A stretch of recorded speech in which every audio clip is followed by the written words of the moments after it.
Cuando yo fui novicio, noté que todos al entrar en la casa besaban la Biblia, como era una tradición nuestra. Y tenemos en las casas siempre en la entrada una Biblia. Pero no sé, nadie me explicó por qué, o quizás me quedé dormido en la clase cuando lo explicaron, que pasa mucho, pero yo no sabía por qué. Entonces cada vez besaba la Biblia, pero no sabía por qué. Y en un momento decidí, bueno, uno besa lo que ama. Entonces, si estoy besando la Biblia, la debería amar. Y empecé a pedir a Dios cada vez que entraba y salía de la casa y besaba la Biblia, la gracia de amar la Biblia. Y me concedió esta gracia como 12 años después. Hoy queremos experiencias. No buscamos solo teoría, la verdad.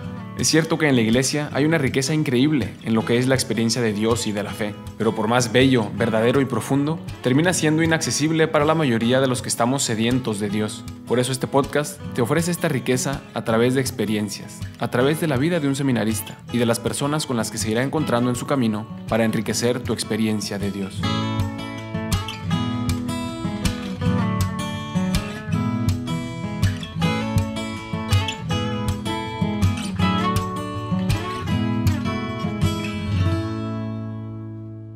Yo entiendo que leer la Biblia puede ser difícil, aburrido, y a veces especialmente si uno lee el Antiguo Testamento, pues parece que no tiene nada que ver con mi vida.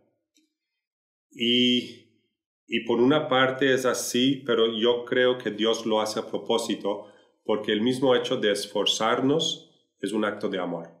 Y al final es lo que Dios quiere en nosotros, es cultivar ese amor, que vivamos ese amor. Entonces, el dar Dios el tiempo de leer es un acto de amor en sí. O sea, ya aunque no me dé cuenta y ni siquiera entienda muy bien lo que estoy leyendo, mi acto de fe, mi acto de desear acercarme a Dios por la Biblia, ya está dando frutos en mi corazón. Ya es algo bueno y está dando frutos que crecerán en 12 años. No más. O más, sí. Toda la vida. Pero lo que podría ayudar pues, que sea más fácil es que a mí me gusta comparar la lectura de la Biblia a visitar una ciudad. A casi todos nos gusta viajar, sí, y ver ciudades nuevas. Y yo recuerdo como hace 10 años visité la ciudad de Washington, D.C. en Estados Unidos. Y normalmente cuando uno visita una ciudad, ¿qué hace? Pues va caminando por las calles y ve los edificios. El White House, Capitol Hill, no sé qué otras cosas, ¿no? Y los ve de lejos y se para y los observa y después sigue caminando, ¿no? Es una forma de visitar una ciudad. Pero si uno realmente le gusta la arquitectura, o es experto o conoce sobre arquitectura, pues ¿qué hace? Pues se para de frente de un edificio y se acerca y empieza a prestar atención a los detalles. Las columnas, por ejemplo, de una iglesia. Como es experto, sabe interpretar los detalles. Por ejemplo, en la arquitectura tradicional, las columnas representan personas y según su forma pueden representar o varones o mujeres o incluso vírgenes jóvenes. Entonces, si visito una iglesia dedicada a un varón, a San Pedro, por ejemplo, pues las columnas serán de una forma.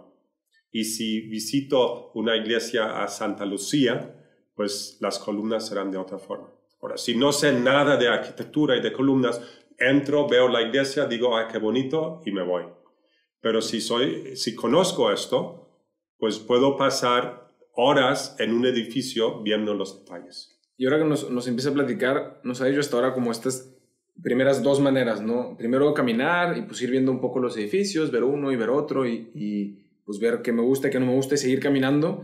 Y esta segunda opción de querer conocer un poco más los detalles, de estudiar algo, por ejemplo, en la arquitectura que nos comentaba, y poder entender más detalles de lo que dice el edificio. Y lo que me viene a preguntarle es si entonces es mejor una que otra, o esta primera manera de leer la Biblia es mala o es... No, esa primera forma es muy buena porque la palabra de Dios nos dice, la Biblia es activa y viva y va produciendo frutos. Yo recuerdo, por ejemplo, leyendo sobre la muerte de Jesús y cómo Él perdonó a las personas en el momento que le estaban crucificando, pues de repente me di cuenta que yo también tenía personas a quien tenía que perdonar. Y a veces nos cuesta perdonar 6 meses después, y Jesús perdona en el momento. Y esa experiencia cambió mi vida. O sea, no siempre tenemos que esperar entender toda la teología y todo lo que hay detrás. A veces también a través de cosas muy sencillas, incluso rápidas, por leer un pasaje, por escuchar, poner atención en misa, puede también ya decirme algo, ¿no? Aportar a mi vida. Dios habla siempre, pero si tengo mayor conocimiento, recibiré más. Completamente. Yeah. Y después hay una tercera forma de visitar una ciudad, que es subirse en un globo o en un helicóptero y volar sobre la ciudad. Veo los mismos edificios, pero ya de otra perspectiva. Y veo, por ejemplo, las calles y la estructura de las calles. Dicen que en Washington, D.C., las calles, no sé si es verdad, pero algunos dicen que están formadas en símbolos masónicos. De hecho, uno puede ver formas como estrellas en las calles de Washington. Si fue hecho a propósito o no, como símbolos masónicos, no puedo decir, pero el hecho es que sí forman estas estructuras. Entonces uno ve lo mismo, las mismas calles, los mismos edificios, pero ya ve otra cosa. Y uno puede darse cuenta de esto solo si hace este tercer paso, ¿no? Esta tercera experiencia de ver esa misma ciudad desde otra perspectiva, ¿no? Como un conjunto desde arriba.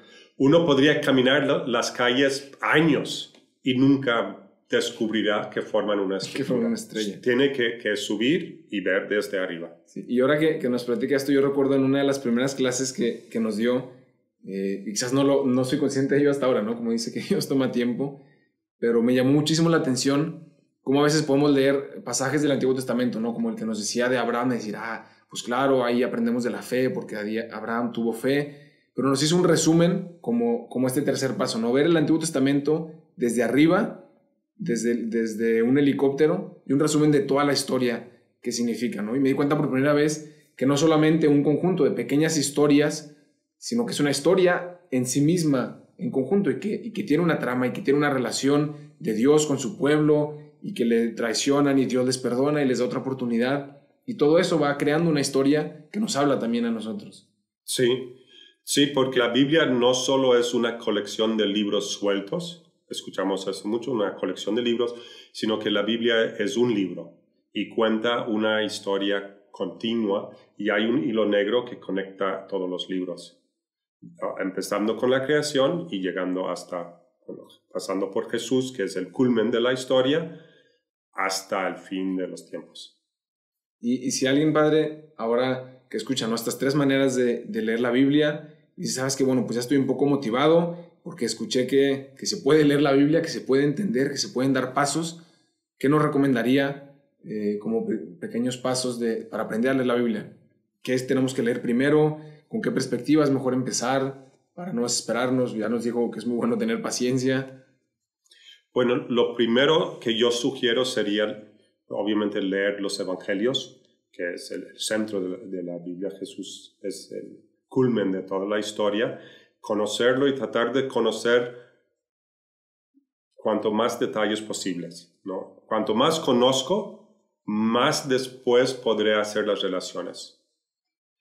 Después, lo que aprendí a través del comentario de la Biblia de Jerusalén y otros comentarios que estudié es que casi todo lo que hace Jesús tiene una relación con el Antiguo Testamento. No hay nada que hace simplemente que Él inventó, sino todo está ya en el Antiguo Testamento. Y entonces, cuanto más leo y conozco la historia del Antiguo Testamento, más empezaré a ver esas conexiones. Al inicio es un trabajo seco porque uno no los ve. Lo que puede ayudar, y sería mi segundo sugerencia, o el segundo paso, es prestar atención a las lecturas de la misa de los domingos, porque la iglesia ha hecho mucho del trabajo para nosotros, porque en el tiempo ordinario, cuando el sacerdote se viste de verde, la primera lectura del Antiguo Testamento siempre está relacionado con el Evangelio. Y eso ya, o sea, hay personas en la iglesia que han dedicado años de estudio para descubrir eso y nosotros lo tenemos ya, Sí. pero quizás nadie sabe. Bueno, es la sabiduría de la iglesia de los 2000 años, ¿no? Y ahí está. Y muchas veces vamos a la misa medio distraídos y especialmente la primera lectura no nos dice nada. Sí. Nos desenchufamos y ya el Evangelio un poquito más porque habla del amor, del perdón, etc. Pero no se puede entender lo que Jesús está haciendo sin entender el Antiguo Testamento.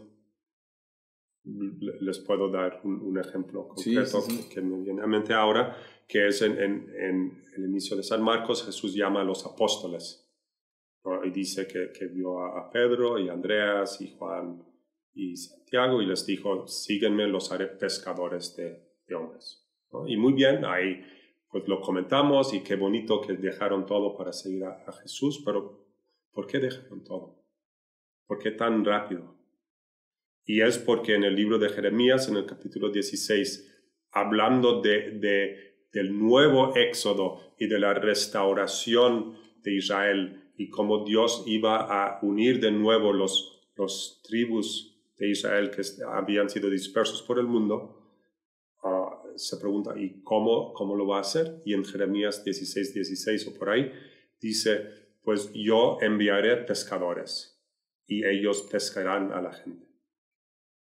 Y si alguien todavía no ha entendido toda esa historia de las 12 tribus de Israel que ya nos platicaba y toda la historia del Éxodo y todas las, no sé, como las historias que quizás nos pueden decir poco, nunca llegaríamos a entender que la venida de Jesús es un nuevo Éxodo, un segundo Éxodo, una liberación también de una esclavitud.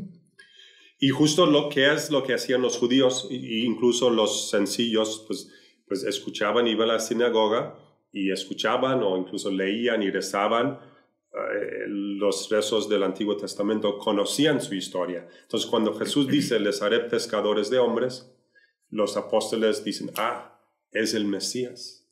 Viene a instaurar de nuevo el reino. O sea, un judío ya tenía eso como en su DNA. Y nos ayudaría a nosotros, a los cristianos, también a aprender a tener eso también en nuestro sí, ADN, tenemos que recuperar. La mejor forma son las lecturas del domingo antes de ir a misa. Leer las lecturas los pueden encontrar en internet o en un misalito. Y ahí leer especialmente la primera lectura y el Evangelio y preguntarte qué relación tienen. ¿Por qué juntó la iglesia estas dos lecturas hoy? Y ser pacientes, ¿no? Dedicar tiempo, ser pacientes, sí. Dedicar tiempo, que es una relación de amor. Cada 3 años el ciclo se repite y se leen de nuevo todos los evangelios. Pero ahora estamos en el ciclo A, se lee San Mateos, San Marcos, ya no me acuerdo. Pero San Juan se lee todos los años, ¿no? San Juan se lee todos los años en los tiempos de Pascua y en Navidad. Y después se lee San Marcos y después es el San Lucas. Y estamos leyendo de San Mateos este año, estamos en el año A. Y después el ciclo se repite. Entonces, si tú tienes 20 años y has, digamos, ido a la iglesia desde los últimos 12 años con una cierta conciencia, pues has leído todos los evangelios 4 veces. Y el de Evangelio de San Juan 12 veces. Y el de Evangelio de San Juan 12 veces. Y eso produce frutos. Poco a poco uno va viendo, conociendo la historia, viendo las conexiones. Y yo estoy convencido que el papel del sacerdote en la misa, en su homilía, es explicar esa relación entre la primera lectura y el Evangelio. Sí, es lo que casi siempre hago. Y eso es lo que nos dice, ¿no? Encontrar la relación viva que hay entre cada libro, cada detalle del Antiguo Testamento, y en eso encontrar mucho más plenitud, significado y profundidad de lo que hay en el Evangelio. Y después descubrirás que tú formas parte de esa historia, que tú eres simplemente un nexo de una cadena de toda la historia de la humanidad. Pues que la Biblia es la historia de la salvación, la historia de Dios y el hombre, y yo tomo parte de esa historia. Exacto. Habla de mí, describe mi vida, describe mi deseo de Dios, describe también la manera en la que yo o rechazar a Dios y la manera en la que Dios me perdona a mí personalmente, tomo parte de esa historia. Y entonces todo se hace, uno encuentra sentido ya en las cosas. Sentido en ir a misa, sentido en leer la Biblia, sentido en vivir la fe.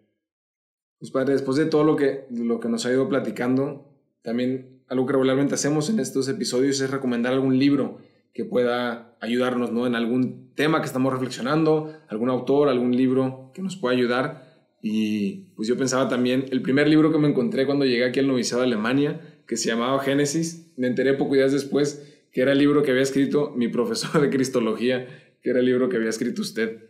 Y pues ese libro que le recomendamos hoy, el libro de Génesis, del padre Anton Vogelsang. Y pues que puede platicarnos también un poco de ese libro que escribió sobre el Génesis, por qué se inspiró, qué es lo que tiene de especial.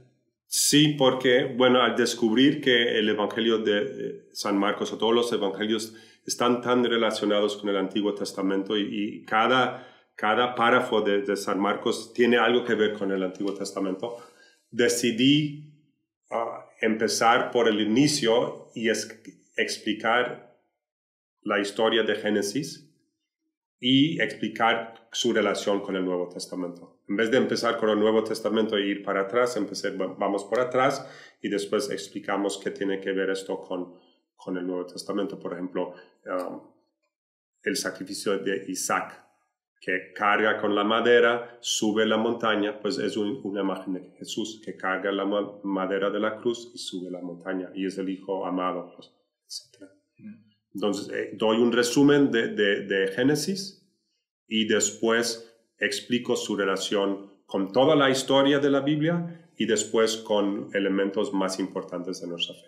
Pues ahora sí, ya saben, si alguno tenía todavía este pequeño interés, deseo de conocer más la Biblia, de dar pequeños pasos para aprender a leerla y descubrir todo lo que nos puede aportar en nuestra vida de fe, pues ya tienen unos primeros pasos y también un buen libro que pueden buscar, que hace poco se hizo la traducción a español, si no me equivoco. Sí, acabo de autopublicarlo yo mismo en Amazon. Se puede comprar en Amazon en formato paperback o en formato Kindle. Se llama Génesis. Génesis, por el padre Anton Vogelsang. Y sobre todo también no pueden olvidar que la Biblia no es teoría. Algo que yo pensaba para poder meter este episodio a este podcast es que tenía que ser de experiencias, porque este podcast se trata de encontrarnos con Dios a través de experiencias. Yo mismo me preguntaba, pero ¿cómo puedo meter la Biblia, ¿no? Si es pura teoría, si es puro texto.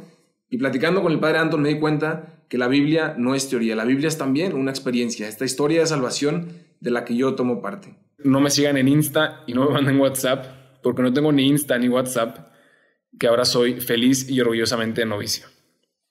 Pero lo que sí te puedo ofrecer es que si buscas una familia espiritual, un grupo de personas en un ambiente de familia en el que compartan los mismos ideales que tú tienes sobre la fe, pues eso sí te lo puedo compartir. Y puedes buscarnos en somosrc.mx o regnumchristi.org para México y para España en regnumchristi.es.